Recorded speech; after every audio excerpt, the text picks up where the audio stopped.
You've likely seen report after report on the first diagnosis of Ebola in the U.S., a man who traveled to Dallas from Liberia.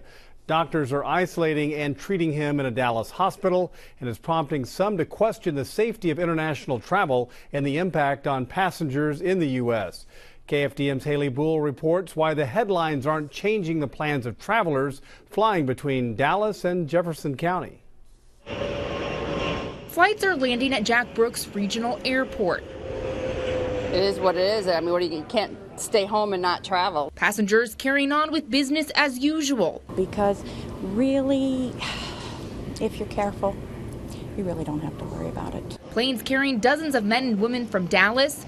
I was not too much concerned about it. I figured that we would have it taken care of. Aware of a case of Ebola in Texas. I've been following it, but it didn't really even worry me this morning. Alert, but not too concerned. Each day, 3 flights come here from Dallas and 3 flights leave to Dallas, a hub for international travel. But despite this, the airport manager says the risk of a passenger with Ebola coming here is extremely low.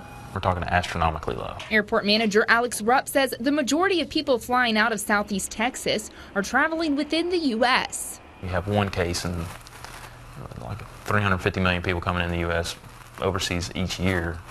That's a very low figure. According to the director of the Centers for Disease Control and Prevention, airports in several West African countries screen travelers for fever. They don't fly until Ebola is ruled out. The patient in Dallas showed no symptoms of Ebola during his travel from Liberia to the U.S., so they don't believe there's a risk to other passengers who were on his flight. You know, if there is a known traveler who is ill for some reason, the airlines report that. And it goes through the whole process. You know, the CDC is notified, local health and law enforcement authorities are notified. Airlines can deny boarding to travelers showing signs of Ebola. The CDC says the risk of the virus spreading on a plane is low. I'm going back through on Sunday, going back the other way, so hopefully everybody's going to keep it under control.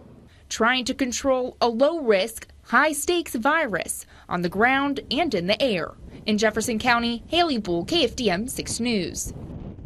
The Texas Department of State Health Services has identified 100 people who may have had contact with the Dallas patient. The agency will track and assess them for any risk of infection.